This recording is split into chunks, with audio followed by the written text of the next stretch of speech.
Nitish Kumar NDA से अलग नहीं होंगे। केंद्र के साथ बिहार में भी उनका भाजपा से साथ बना रहेगा। ये कोई भविष्यवाणी नहीं है, बल्कि स्थितियों के आकलन से निकला हुआ अनुमान है। इंडिया ब्लॉक में उनकी वापसी की अक्सर अटकलें जोर पकड़ने लगती है। हाल ही में उनकी मुलाकात एक बैठक के दौरान तेजस्वी यादव से हुई तो कयासबाजी लगनी शुरू हो गई और उनका मन फिर डोल रहा है। अफवाह इतनी तेजी से फैली कि उन्हें जेपी नड्डा की मौजूदगी में सफाई तक देनी पड़ गई कि पिछली गलती को अब वो नहीं दोहराएंगे। लेकिन एक नेता एनडीए में अभी भी ऐसा है जिसे काबू में रखना पीएम मोदी के लिए जरूरी है। बस यूं ही समझिए कि ये नेता काबू में रहा तो नीतीश एनडीए से अलग होने की सोच भी नहीं सकते हैं। तो आपको बताते हैं कि नीतीश क्यों एनडीए से अलग नहीं होंगे। राजद में तेजस्वी यादव अपने को बिहार का भावी सीएम प्रोजेक्ट कर रहे हैं। वे नहीं चाहेंगे कि उनके बरक्स कोई इंडिया ब्लॉक में खड़ा हो। नीतीश कुमार को हर हाल में सीएम की कुर्सी चाहिए। सीएम की कुर्सी बरकरार रखने के लिए ही वे पाला भी बदलते रहे हैं। तेजस्वी को लगता है कि सरकार में 17 महीने साथ रहकर उन्होंने रोजगार की दिशा में जितना काम किया है उसका प्रतिफल इस बार विधानसभा चुनाव में उन्हें जरूर मिलेगा। वे अपनी स्थिति 2020 के मुकाबले काफी बेहतर मान रहे हैं। पिछली बार ही उन्हें सीएम बनने का मौका मिल पाता। सिर्फ 8-9 विधायकों की कमी के कारण वे सीएम नहीं बन पाए। उन्हें 17 महीने के अपने काम से उम्मीद तो जगी है। केंद्र के कई फैसलों पर साथ रहने की वजह से नीतीश की साख में बटा भी लगा है।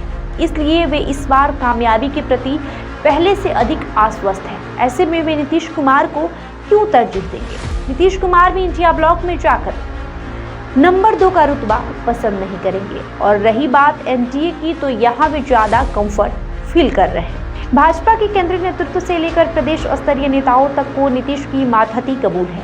भाजपा की ओर से जिस तरीके से उनके नेतृत्व में ही विधानसभा चुनाव लड़ने की बात होती रही है, उससे उनके बड़े भाई का रुतबा भी बरकरार रहने की उम्मीद है। भाजपा के शीर्ष नेतृत्व से नीतीश का सीधा संवाद है।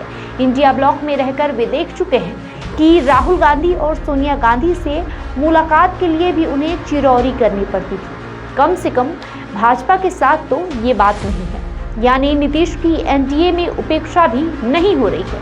नीतीश कुमार बिहार में सिर्फ नाम के लिए बड़ा भाई नहीं बनना चाहते। वे चाहते हैं कि जिस तरीके से भाजपा एक सीट अधिक लेकर बड़े भाई की भूमिका में रही, उसी तरह से विधानसभा चुनाव में जदयू भी अधिक सीटों पर चुनाव लड़े। और उन्होंने अपनी मंशा की भाजपा नेतृत्व के सामने रख दी है।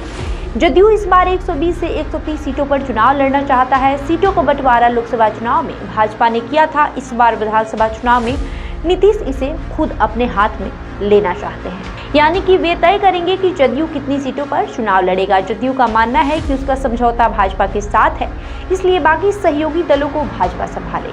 नीतीश कुमार को भय सिर्फ चिराग पासवान से है, इसलिए कि सीटों की संख्या और विधानसभा क्षेत्रों को लेकर उनका रुख साफ नहीं दिख रहा है। चिराग तो भाजपा के लिए भी सिरदर्द बने हुए हैं। हालांकि केंद्रीय गृह मंत्री अमित शाह से मुलाकात के बाद उनके तेवर थोड़े नरम पड़ गए।